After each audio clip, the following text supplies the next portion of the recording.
1961년 4월 12일 인류 최초의 우주 비행사인 유리 알렉세예프 가가린이 포스토크 1호로 명령된 우주선을 타고 1시간 29분 동안 우주 공간을 떠서 지구를 한 바퀴 돌고 지구를 귀환한 일이 벌어집니다. 그때 그가 돌아오면서 유명한 두 마디의 말을 하게 되는데, 한 마디는 지구는 푸르다라는 말이었고, 또 한 마디는 우주 어디에도 신은 없더라라는 말이었습니다. 그리고 그로부터 꼭 10년이 지난 1971년 7월 30일 우주 공간을 가로질러 달에 도착하여 소위 월면차를 이용하여 달 표면에서 11km의 속도로 시속 11km의 속도로 9.6km를 주행하고 돌아온 아폴로 11호의 우주비행사 제임스 어윈은 이런 이야기를 합니다. 나는 우주여행을 하면서 그리고 달을 주행하며 우주 모든 곳에 가득 찬 그분의 임재를 체험했다라고 전해주었습니다. 그는 우주선이 지구를 가까이 다가오고 있을 때 그 황홀하고 작은 아름다운 지구를 바라보면서 성경의 유명한 한 구절을 반복해서 묵상했다고 말합니다. 하나님이 세상을 이처럼 사랑하사 독생자를 주셨으니 이는 저를 믿는 자마다 멸망치 않고 영생을 얻게 하려 하심이라. 그는 이 우주여행이 계기가 되어서 우주에서 지구로 돌아온 지 얼마 지나지 않아 복음 전도자로 자신의 삶을 헌신하게 됩니다. 91년 심장마비로 세상을 떠나기 전까지 그는 콜로라도 스프링스에 전도본부를 두고 전 세계를 다니면서 우주 속에 던져진 연약한 인간을 사랑하시는 하나님의 구원의 복음을 전하는 복음의 증거자로 그는 20년 여행을 마쳤습니다. 복음 증거, 생명이신 예수 그리스도를 전하는 것, 이것은 신앙의 기본 중의 기본이라 할 수 있습니다. 복음을 전해주는 이 증거가 신앙의 가장 기본적인 습관임에도 불구하고 교회를 신실하게 출석하는 성도들에게서 증거하는 삶을 소명으로 생각하지 못하는 그런 분들을 종종 만나게 되어집니다. 아마 우리가 7가지의 기본 신앙 습관 가운데 6번째가 오늘 이야기인데요, 그 여러 습관들 가운데 가장 습관화가 안 되어 있는 것 중에 하나가 있다면 바로 이 증거의 습관이 아닐까라는 생각을 해보게 됩니다. 왜 그럴까요? 왜 증거하는 것이 습관화되는 것이 가장 어렵고 힘든 것일까요? 대부분의 성도들에게 여러 가지 이유가 있겠지만 복음 증거, 증인, 전도자 이런 표현들이 약간은 비정상적이고 또는 극단적인 개념으로 이해되고 있기 때문 아닐까라는 생각을 해보게 됩니다. 예를 들어 복음 증거하면 서울역 지하도나 전철에서 예수천당, 불신지역을 외치는 이미지가 가장 먼저 떠오르는 경우가 있습니다. 그래서 무의식적으로 속으로 이런 생각을 합니다. 나처럼 정상적으로 사는 신사숙녀는 그런 비정상적인 일을 할 수 없지 않은가라는 생각을 마음 한켠으로 하게 되는 경우가 있습니다. 또는 빌리그레임 목사님이나 그처럼 수많은 사람들 앞에 설교하는 이미지나 그 이미지 전도로 하시는 김인순 집사님처럼 수백 명을 전도한 분들을 떠올리면서 나는 그런 일을 할 수 있는 사람이 아니야 라고 하면서 먼저 겁을 먹기도 합니다. 그러나 복음 증거는 옛날이나 지금이나 특별하고 예외적인 사람들을 통해서가 아닌 자연스러운 삶의 현장에서 사람들에 대한 따뜻한 관심과 만남의 관계를 통해 이루어져 왔다는 사실을 우리는 늘 기억해야 됩니다. 웨스트민스터 신학대학원 대학교의 김선일 교수가 최근 10년 이내에 교회에 들어와서 세례를 받고 교회에 책임 있는 구성원이 되어서 성실하게 신앙생활하는 분들을 조사해서 최근 회심자 설문 통계라는 논문을 발표했는데 267명을 대상으로 해서 대면 조사 기법으로 설문조사를 했는데요, 처음 교회에 나오게 된 계기를 묻는 질문에 아는 사람의 권유라는 표현이 1위인데 이것이 52%에 해당하는 것을 봅니다. 수련회나 전도 집회라는 응답이 2위인데 2위긴 하지만 굉장히 차이가 많이 나요. 12%에 머물게 됩니다. 특별한 계기가 없었다라는 게 9%, 3위였고 스스로라고 답변하는 것도 7%. 그러니까 특별한 계기 없이 그냥 자발적으로 자연스럽게 나오게 된 경우가 대략 한 16, 7%에 해당하게 됩니다. 예배나 기도의 찬양 5%, 4% 정도밖에 안 되고 노방전도를 통해 교회를 인도되었다라고 하는 사람은 267명 중에 1명에 불과했던 것을 보게 됩니다. 또한 동시에 본인이 신앙으로 인도되어서 도움을 받은 사람들을 어떤 사람, 자신의 가장 많은 도움을 준 사람이 누구냐라고 물었을 때 부모가 15%, 형제자매가 11%, 친척이 9%, 배우자가 4%, 대략 한 40% 정도가 가족이었고 20% 정도가 친구, 선후배가 7%, 목회자가 대략 14% 정도의 영향을 주었다라고 말합니다. 그래서 김선일 교수는 논문의 결론에서 물론 이게 아주 많은 숫자를 한 것이 아니기 때문에 이 의미성을 다루는 게 좀 조심스럽긴 하지만 신앙생활하는 데 있어서 가장 영향을 주는 것은 가족의 돌봄, 가족 그리고 이미 아는 사람들 그리고 그런 가족들의 지속적인 권유 속에서 목회자의 협력이라는 것이 더해질 때 신앙으로 인도되게 되고 신앙 안에서 자리를 잘 잡게 되어지는 그런 통계를 제시하고 있는 것을 보게 됩니다.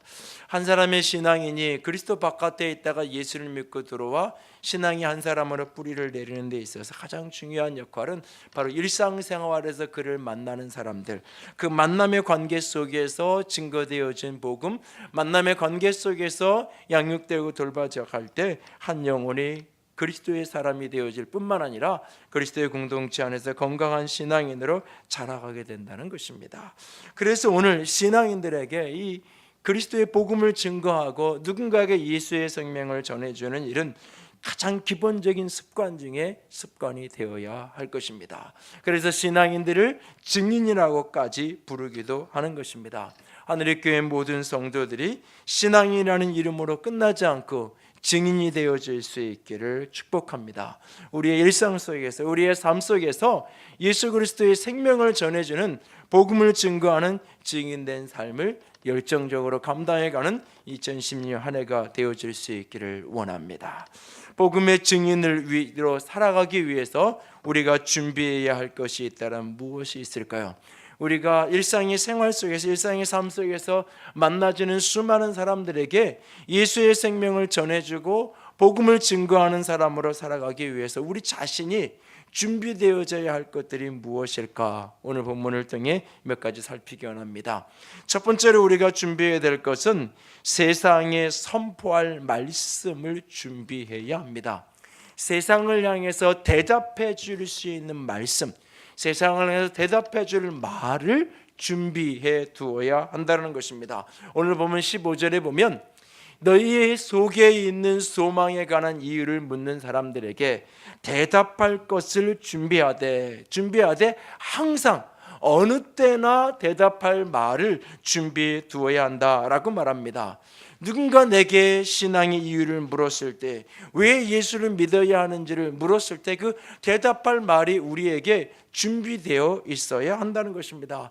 이 추운 날 왜 교회를 나가는 건지 누군가 물을 때 대답할 수 있는 말을, 왜 꼭 예수님만을 믿어야 하는 거냐고 아무나 그냥 자기 믿고 싶은 대로 그냥 편하게 일정한 하나 그냥 신앙을 하나 종교를 하나 갖고 살면 안 되는 거냐고 누군가 물을 때에 분명히 그에게 대답해 줄 수 있는 말, 너는 어떻게 그렇게 힘들고 어려운 환경 속에서도 그렇게 밝고 긍정적인 삶을 살아낼 수 있는지, 어떻게 당신이 그런 축복을 누리며 살아갈 수 있는지 누군가가 물을 때에 그들에게 분명하게 대답해 줄 수 있는 말이 우리 가운데 준비되어 있어야 한다는 것입니다. 누군가 우리에게 우리 속에 있는 소망의 이유를 물을 때에 분명하게 그들에게 대답해 줄 수 있는 말이 여러분은 준비되어 있나요?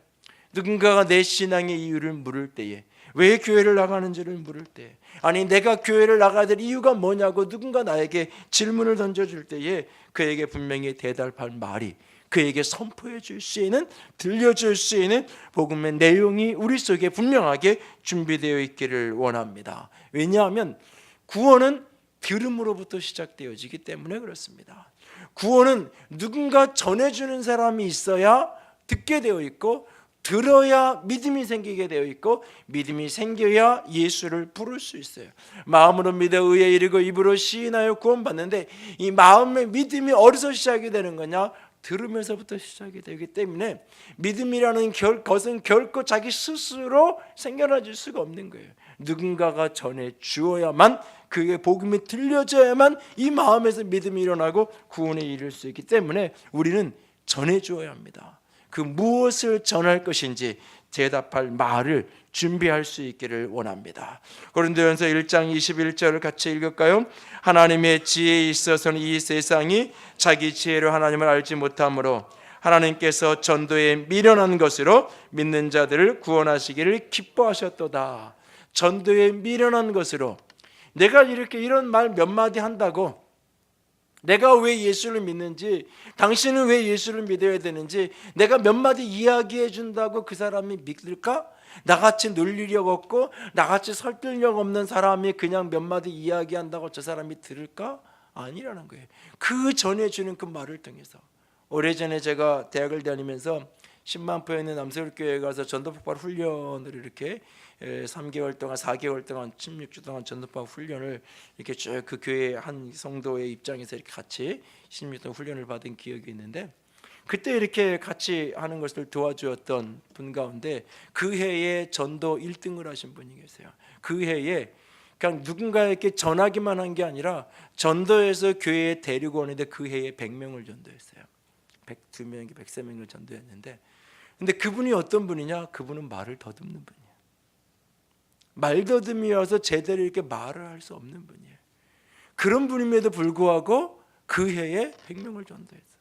어떻게? 그 말이 더듬지만 그 전도폭발에 나오는 그 40분짜리 그걸 외워가지고 그 10분짜리로도 만들 수 있는데, 그거를 누군가에게, 말이 더듬더듬 거리지만 누군가에게 그걸 이야기해 줬을 때, 그 말이 누군가의 가슴에 복음이 들려졌을 때에 가슴에서 믿음의 반응이 일어나고 발을 떼어서 그의 이끌림을 따라 예배당에 나와 주님 앞에 예배하고 있는 모습을 봅니다. 그 하나님은 복음을 전도라는, 먼저 믿은 사람이 전해준 이 말을 통해서 누군가에게 구원이 이루어지도록 하나님의 방법이에요. 그것이 하나님의 뜻이에요. 세상에 보기엔 미련하지만 그것이 하나님의 방법이에요. 그러기에 우리는 누군가에게 선포하는, 누군가에게 대답할 말이 준비되어서 분명하게 복음을 말해줘야 합니다. 그런데 우리가 복음을 말해준다고 할 때, 누군가에게 선포할 말씀을 준비한다고 할 때 그 말씀 속에는 두 가지 요소가 있죠. 하나는 객관적 진리로서의 요소, 그것을 성경이라고 말하는 성경 말씀이라고 표현한다면, 또 하나는 주관적인 체험적인 말씀, 그것을 간증이라고 표현해요. 그래서 누군가에게 전도를 할 때 우리는 항상 두 가지 얘기를, 하나는 객관적인 복음이 무엇인지를 진술하는 거예요. 성경을 통해서 우리가 왜 예수를 믿어야 되는지, 하나님이 어떻게 이 세상을 창조하셨고 인간이 어떻게 죄에 빠지게 되었고 죄에 빠진 인생이 어떻게 비참한 인생의 죽음의 나락으로 떨어지게 되어 있고, 이 세상에서 어떤 죽음의 고통 속에 살다가 결국 영원한 죽음, 영원한 지옥의 생명에 떨어질 수밖에 없는지, 이런 인생을 구원하시기 위해서 하나님이 당신의 아들 예수 그리스도를 이 땅에 보내주셨고, 그가 우리를 위해 십자가 죽으시고 부활하시고 승천하심으로 말미암아 그 예수 안에서 우리의 모든 죄가 씻겨졌고, 예수 안에서 죽음이 이겨지고, 예수 안에서 영원한 생명, 천국이 우리의 것이 되었다는 사실, 이 예수의 생명을 내 것으로 만드는 것이 믿음이라는 건데, 당신이 마음을 열고 예수를 구주하심으로 영접하면 당신은 하나님의 자녀가 되고 천국 백성이 되어질 수 있다는 그 객관적 복음에 대한 그 진술을 정확하게 내가 이야기해 줄 수 있는, 성경이 우리에게 제시하고 있는 복음의 가장 핵심적인 본질인 예수 그리스도의 십자가의 죽으심과 부활의 복음을 내가 말할 수 있어야 돼요. 그리고 그 복음이 나랑 무슨 관계가 있었는지, 그 예수의 십자가의 죽으심과 부활이 나에게 어떤 영향을 주었는지, 내가 예수를 알지 못할 때 그 이전에 과거에 나는 어떠했는데, 예수를 만난 이후에, 예수를 믿은 이후에 내 삶이 어떻게 달라지게 되었는지. 마가복음 5장에 예수님께서 귀신 들린 자, 그래서 귀신 들린 한 사람을 해방시켜주고 나서 그에게 말씀하셨던 것처럼 마가복음 5장 19절 같이 읽습니다. 집으로 돌아가 주께서 내게 어떻게 큰 일을 행하사 너를 불쌍히 여기신 것을 내 가족에게 알리라. 내가 예수를 만남으로 나에게 어떤 일이 벌어졌는지를 누군가에게 가서, 가족에게, 이웃에게 가서 내 이야기를 해주는 것, 그것이 바로 간증이죠. 그러니까 우리가 세상을 향하여서 선포할 이 복음을 준비하기, 말씀을 준비하다 할 때, 그것은 하나는 객관적으로 단순하게 분명하게 복음의 내용을 진술할 수 있는, 누군가가 1시간을 설명을 요구하면 1시간을 말할 수 있어야 되고, 아니 단 5분밖에 시간이 없다면 그 5분만이라도 하나님과 인생의 죄와 죽음과 십자가의 죽으심과 부활과 믿음의 복음을, 그 영원한 생명 천국에 대한 이야기를 짧게라도 그들에게 이야기해 주신 그 내용을 내가 준비해 말할 수 있어야 되고, 그리고 그 이야기를 그냥 성경의 이야기, 기독교의 진리를 이야기하는 걸로 끝나는 것이 아니라 그것이 나에게 어떤 의미가 있었는지, 내가 예수님을 만남으로 어떤 변화가, 어떤 축복을 누리게 되었는지, 내 이야기, 내 삶에서 체험되어진 말씀, 경험되어진 말씀, 간증, 그 말씀이 우리 속에 준비되어질 수 있기를 원합니다. 복음의 증인으로, 복음을 증거하는 자로, 주변 사람들에게 예수의 생명을 전하는 자로 살기 위해서 우리는 반드시 선포할 말이 준비되어 있어야 돼요. 대답할 것을 항상 준비해야 돼. 언제든지 누군가 내게 내가 예수를 믿는 이유를 물을 때에 분명하게 그들에게 말해줄 수 있는, 준비되어져 있는 저와 여러분이 될 수 있기를 원합니다. 두 번째로 우리가 준비해야 될 것은 세상에 보여주어야 할 존재를 준비해야 됩니다. 그들에게 보여주는 내 존재가 준비되어야 되는 거예요. 내 존재가. 오늘 보면 15절을 보면 누군가가 와서 묻고 있어요. 예수를 주로 믿고 거룩하게 살아가는 그 사람 속에 있는 소망의 이유를 누군가가 묻고 있어요. 그러니까 누군가가 그 사람을 보니까, 친구든지 가족이든지 이웃든지 동료든지 그 사람을 보니까 저 사람 속에는 내게 없는 무엇인가 있는 거예요. 내 안에 없는 어떤 소망이, 내 안에 없는 어떤 삶의 모습이 그 속에 있는 거예요. 그래서 그에게 묻는 거예요. 당신은 왜 그런 소망을 가지고 살아가는지, 내게 없는 당신의 그런 소망과 능력이 있는 이유가 무엇인지를 묻는 거예요. 내 존재가 그들에게 그런 질문을 하게끔 만드는 존재가 되어진 거죠. 그런 어떤 존재, 그런 삶, 그것을 16절에서는 그리스도 안에서 선행을 행하는 사람들을 욕하는 사람들이 스스로 부끄러움을 느끼는, 막 저 그리스도인이 저렇게 산다고 비난하고 욕하던 사람들이 그 삶의 모습을 보고는 그 존재 때문에 스스로 마음속에서 부끄러움을 느끼는 모습, 이것을 일명 존재전도라고 표현을 하기도 하는데요. 그리스도인 된 나의 모습이 세상 속에서, 내 존재가 세상 속에 늘 두 가지로 나타나는 거예요. 내 존재가 복음의 통로가 되기도 하고, 내 존재가 복음의 걸림길이 되기도 하고요. 여러분, 교회가 한동안 오래 있다 보니까 누군가를 통해서 교회를 나왔는데 교회에 와 보니까 아는 사람들이 이렇게 있는 경우가 있죠. 교회에 와 보니까 누구도 여기 다니네, 누구 엄마도 여기 다니네, 뭐 이렇게 와 보니까 여기서 밖에서 아는 사람인데 서로가 그런 때마다 이제 나는 그런 사람들 다시 한번 보게 되는데, 밖에서 하늘교회 가자고 한 번도 얘기를 안 했으니까 그잖아. 하여튼가 그 만나서 와서 알게 되잖아요. 근데요, 여러분, 전에 이런 경우도 있어요. 와서 보고는 그분이 있는 걸 보고 나는 교회 안 나갈래. 그분이 계신 걸 보고. 왜? 그분 때문에 아파트 단지에서 애들 때문에 시큰 싸웠는데 어디 저런 XX가 있어 했는데 교회 와서 보니까 저 앞에 앉아 있는 거예요. 왠지 불안해, 뒷모습이 그 여자일 것 같아서. 근데 아니나 다를까 일어나서 예배 끝나고 딱 나오는데 그 사람이었어. 그 다음부터는 교회를 그렇게 기분 좋게 나와서 예배드리러 갔는데 연락도 안 받고 뭐 이렇게 대답도 안 해요. 한참 몇 개월이 지나서 연락이 됐는데 사실은 이래한 일이 있어서 저는 못 나가겠다고. 내 존재가 그런 거침이 되지 않기를 원합니다. 근데 누구를 만났어? 내가 평생 에서 호감을 가지고 관심을 가지고 좋은 이미지로 늘 여기던 사람입니다. 여기서 만났어.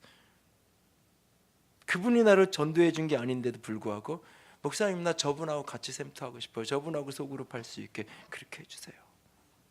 그 존재가 내가 여기에 머물 수 있는 축복의 통로가 되는 거죠.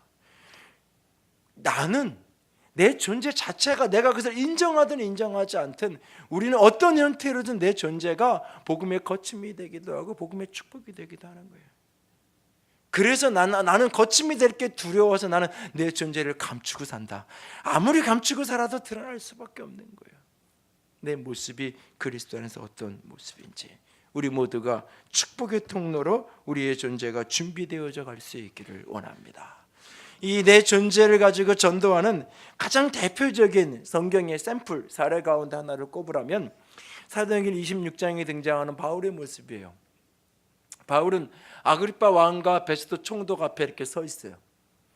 그는 아그리빠 왕과 베스도 총독은 지금 바울의 생사 여탈권을 가지고 있어요. 바울을 죽일 수도 있고 살릴 수도 있는 그런 재판장이에요. 그리고 바울은 지금 피고의 입장이 돼서 피고석에 앉아서 재판을 받고 있어요. 여러 가지 진술과 내용이 오가요. 그 진술과 내용의 끝마무리에 바울은 이렇게 이야기를 해요. 사도행전 26장 29절입니다. 다 같이 읽습니다. 바울이 이르되 말이 적으나 많으나 당신뿐만 아니라 오늘 내 말을 듣는 모든 사람도 다 이렇게 결박된 외에는 나와 같이 되기를 하나님께 원하나이다 하니라. 이렇게 결박된 것 외에는 여기에 당신들뿐만 아니라 이 옆에서 듣고 있는 간수들이나 뭐 이렇게 보조하는 모든 사람, 내 말을 듣고 있는 이 모든 사람들이 다 나와 같은 사람이 되기를 원합니다.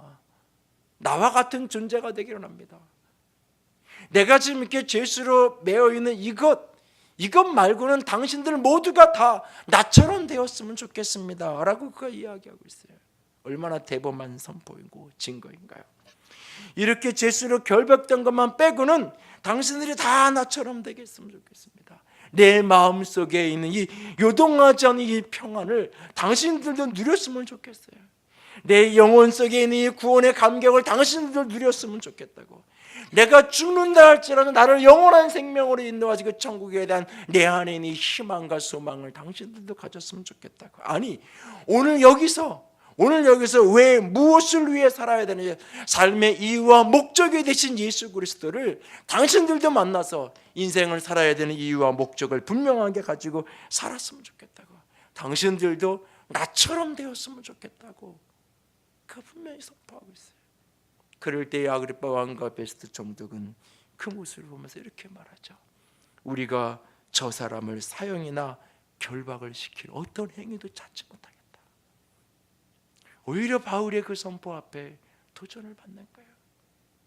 세상의 최고의 권력을 가졌지만 그 권력이 주지 못하는 평안을 가지고 있는 그 모습을 보면서, 세상에 수많은 부를 가졌지만 그 부유함이 가져다 줄 수 없는 그 자유함을 보면서 그들은 오히려 바울에게서 두려움을, 아니 부러움을 느끼지 않았을까요? 오늘 우리의 존재가 세상 가운데 복음의 축복의 통로가 되어질 수 있도록 자기의 존재를 그렇게 가꾸어가고 자기의 존재를 그렇게 준비해 갈 수 있기를 원합니다. 여러분도 누군가에게 당신이 나처럼 이렇게 병들어서 병실에 누워있는 이것 말고는 당신도 나처럼 됐으면 좋겠다고. 당신도 오늘 내가 이렇게 때로는 힘들고 그런 이것 말고는 당신도 나처럼 됐으면 좋겠다고. 이 힘듦 속에서도 나는 누릴 수 있는 이 평안, 이 어려움 속에서도 당당하고 자유할 수 있는 이 자유함의 능력을 당신도 경험하고 누리고 살아갔으면 좋겠다고. 우리가 그렇게 내 존재를 증거할 수 있는, 보여줄 존재를 준비할 수 있게 원합니다. 이등병 시절, 일병 시절까지 가장 힘들던 군대 생활을 보내던 무렵에 가장 힘들게 했던 고참이 너는 뭐가 그렇게 좋으니? 너는 교회 가는 게 그렇게 좋으냐라고 제게 반문했던 기억이, 군대 갔던 이 친구들을 만날 때마다 한 번씩 스쳐갑니다. 사단 군전병으로 발령을 받아서 근무를 하는데 10시에서 6시까지 저녁 취침시간 동안 2시간은 외부 초소 근무를 서야 되고, 새벽 4시 반이면 새벽 기도회를 가서 온풍기를, 겨울 같으면 올풍기 틀어놓고 난로를 미리 다 준비해놓고 예배 준비를 하고, 일주일에 한 반 정도는 직접 예배, 새벽 예배 설교를 하고 인도를 하기도 해야 됐던 시절, 하루에 3-4시간을, 그것도 쭉 3-4시간을 자는 게 아니라 앞에 1시간 반, 뒤에 2시간 이렇게 자면서 낮에는 행정병 근무를 해야 되고 오후에는 내무반 생활을 똑같이 하면서 해야 됐던 가장 힘들던 시간들을 보내던 시절이었어요. 근데 종종 그 고참은 나를 늘 힘들게 하면서도 가끔은 물었어요. 그렇게 좋으니? 그렇게 좋으니? 제대를 몇 주 앞두지 않고 그 고참이 주일날 어느 날 문득 그렇게 예배하는 자리에 찾아와서 나도 왔다 하면서 이렇게 웃으면서 예배장에 들어가던 모습이 지금도 스쳐갑니다. 우리가 어디에 있든지 내 존재가 나는 축복의 통로가 되고 있는지 거침의 통로가 되고 있는지 스스로를 되돌아볼 수 있기를 원합니다. 복음의 증거자로 살기 위해서, 복음의 증인으로 살기 위해서 세상에 보여질 내 존재를 준비하고 갖고 갈 수 있기를 원합니다. 세 번째로 우리에게 필요한 준비는 복음을 확증할 능력을 준비해야 합니다. 우리가 선포하고 우리가 보여준 이 복음이 진리임을 확증시켜 줄 수 있는 성령의 능력, 성령의 기름 부음으로 우리가 준비되어야 합니다. 사도행전 1장 8절을 같이 읽습니다. 오직 성령이 너희에게 임하시면 너희가 권능을 받고 예루살렘과 온 유대와 사마리아와 땅끝까지 이르러 내 증인이 되리라 라고 말씀하십니다. 성령이 임하여 능력을 받아야만 진정한 의미의 증인으로 살 수 있다고 말하고 있어요. 고린도전서 2장 4절 같이 읽습니다. 내 말과 내 전도함이 설득력 있는 지혜의 말로 하지 아니하고 나타남과 능력으로 하여. 데살로니가전서 1장 5절도 읽습니다. 이는 우리 복음이 너희에게 말로만 이른 것이 아니라 또한 능력과 성령과 큰 확신으로 된 것임이라. 우리의 복음이 사람의 설득력 있는 지혜의 말이 아니라 성령의 나타나심과 능력으로 되어져야 한다라고 말하고 있어요. 우리가 세상 가운데 선포하는 그 복음이 진리로 증명되기 위해서는 거기에 성령의 역사가 있어야 된다는 겁니다. 여러분, 2000년 교회의 역사는 늘 핍박과 고난의 역사예요. 아니, 우리가 사는 21세기가 2000년 교회 역사 가운데 가장 많은 순교자가 나오는 시기를 우리는 살아가고 있어요. 사실은 우리가 대한민국이라는 이 안전한 공간 속에 있기 때문에 인식하지 못하고 있을 뿐이지, 지금 동시대가 2000년 교회 역사 중에 가장 많은, 예수 그리스도의 이름을 믿는다는 이유 때문에 죽임당하는 사람들이 가장 많은 그 시대를 우리가 살아가고 있어요.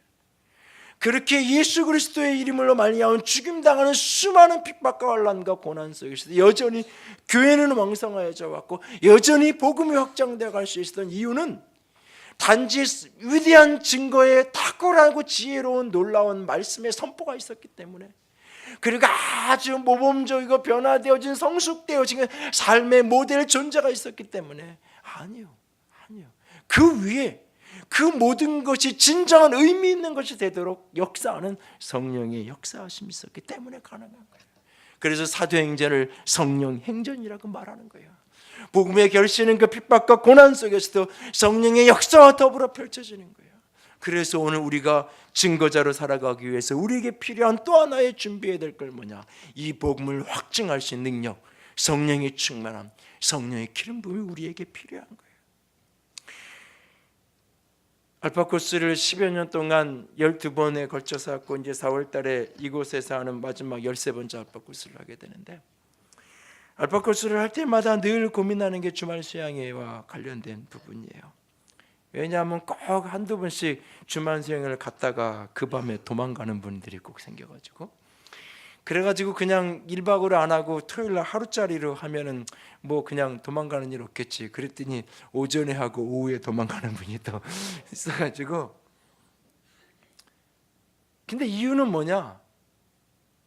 그냥 평상시에 했던 것처럼 토크하듯이 그런 듣기 편한 이야기를 유머 섞어서 이야기하고, 서로 그냥 사는 이야기, 편한 이야기하고, 서로 조금 더 친해질 수 있는 게임도 하고, 서로 좀 가까워질 수 있는 맛있는 음식 먹고, 그리고 그게 한나절 하룻밤 지내고 오면 도망갈 일이 없죠.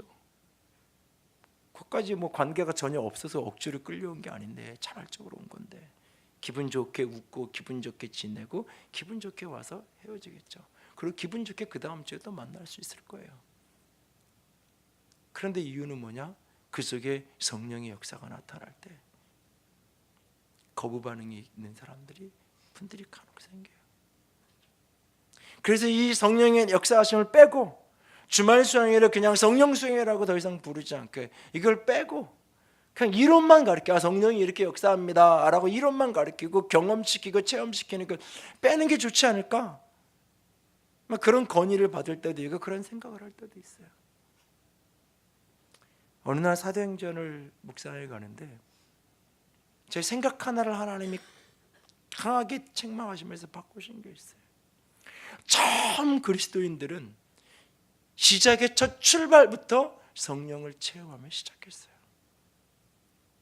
처음 그리스도인들은 성령의 체험이나 성령의 역사를 교회 나온 지 몇 년 되고 나서 신앙에 대한 이론을 착실하게 다 배운 다음에 그 다음에 성령을 체험하고 경험했던 것이 아니에요.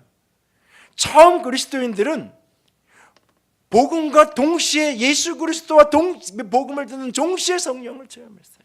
아니 때로는 복음을 듣는 것 이전에 성령부터 받고 그 다음에 그것이 무엇인지를 나중에 설명을, 네가 받은 게 성령이야, 그렇게 벌어진 일들이 성령이 나타나고 역사한 거야 라고 나중에 거꾸로 설명해 주는 그런 사례들까지도 오히려 사도행전에 등장하고 있어요.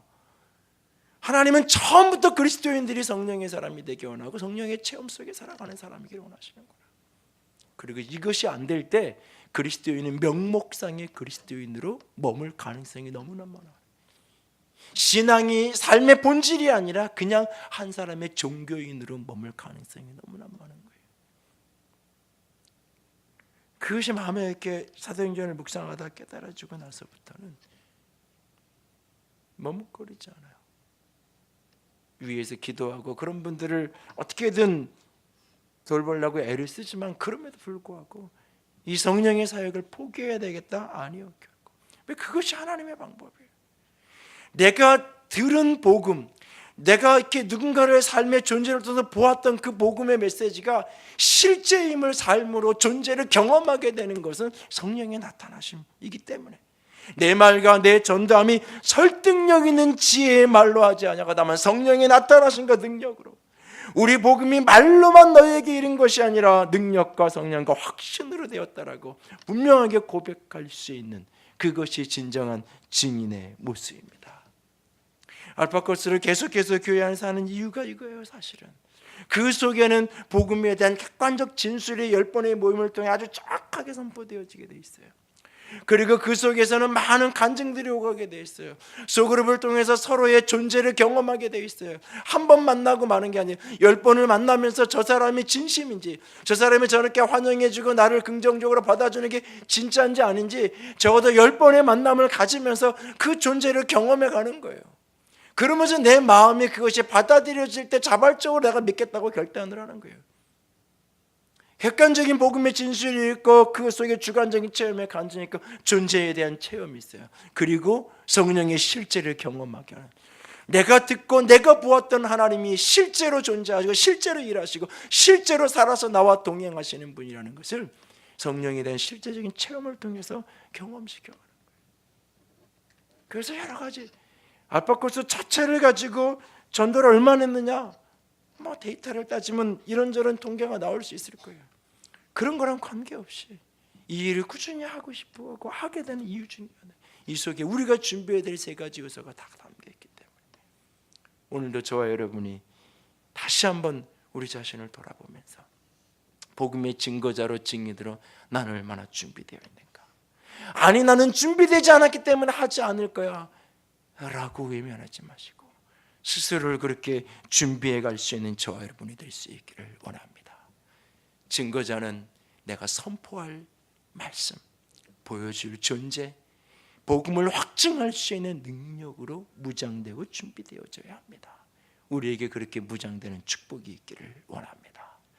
서두에 소개해드렸던 제임스 오웬이 아폴로 15호를 타고 달 착륙을 해서 그에게 주어진 미션 가운데 하나가 달에 있는 하얀 돌을 찾는 것이었어요. 나사의 과학자들은 그것이 산 쪽에 있을 것이라고 찾아보러 갑니다. 첫날은 찾지 못하고 실패하고 둘째 날 그것을 드디어 산깃을 발견해서 문제의 하얀 돌을 채취할 수 있었습니다. 그 돌은 달의 표면을 연구하는데 아주 중요하고 소중한 돌이었어요. 그 돌은 이미 영국의 과학자 패트릭 모어에 의해서 창세기의 돌이라고 명명되어졌던 돌이었어요. 그는 그 돌을 그가 달에서 찾아내온 최고의 보석이었어요. 어인은 이 보석을 찾아가지고 지구로 귀환하죠. 그리고는 복음 전도자가 된 어인은 간증할 때마다 그 돌의 모형을 만들어가지고 가지고 다니면서 늘 이런 이야기를 합니다. 제가 달에서 차지하는 이 보석은 제 인생을 보람있고 행복하게 만든 요인이 되었습니다. 그러나 이 돌이 제 인생에 구원을 가져다 주지는 못했습니다. 이 돌은 저의 고독을 해결해 주지는 못했고, 이 돌은 저를 죄에서 건져내 주지 못했고, 이 돌은 저를 죽음의 공포에서 구하지는 못했습니다. 그러나 다행히 저는 이 우주선을 타기 30년 전 어린 시절에 이보다 더 중요한 보석을 이 땅에서 찾을 수 있었습니다. 성경은 이 돌을 산돌이요 보배로운 모퉁이 돌이라고 부릅니다. 그의 이름은 바로 예수 그리스도이십니다. 그가 직접 쓴 간증문의 마지막 부분을 인용해 드립니다. 우리 인생에서 가장 귀한 돌 갑주인 보아는 예수 그리스도이십니다. 그분이야말로 내 인생의 진정한 의미를 가져다주는 분이십니다. 달에서 제가 이 돌을 차단했다는 것보다 비교할 수 없이 더 중요한 것은 제가 이 땅에서 진짜 보아이신 예수 그리스도를 발견한 사실입니다. 여러분이 제가 달을 걸었다는 이유로 저를 중요하게 여겨주시지만 그보다 비할 데 없이 더 중요한 것은 예수 그리스도가 이 땅에 오셔서 이 땅을 친히 걸으셨다는 것입니다.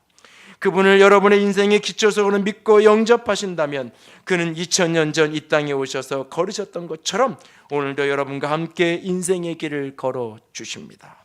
그리고 인생의 보호자가 되신 그분을 알면 알수록 그만큼 여러분과 저의 인생은 부유해질 것입니다. 그분은 진실로 어제의 약속이요 오늘의 힘이요 내일의 소망이십니다. 우리가 전해 주어야 할 것이 바로 이 보화, 이 소망이신 예수 그리스도입니다. 생명이신 예수 그리스도의 복음을 증거하는 저 여러분이 될 수 있기를 원합니다. 이 예수의 생명을 전하는 일이 우리의 신앙의 기본임을 잊지 않기를 원합니다. 이 복음을 전하기 위해 선포할 말씀을, 보여줄 내 존재를, 그리고 이 복음을 확증할 수 있는 능력을 준비할 수 있는 저 여러분과 우리 공동체가 될 수 있기를 주님의 이름으로 부탁을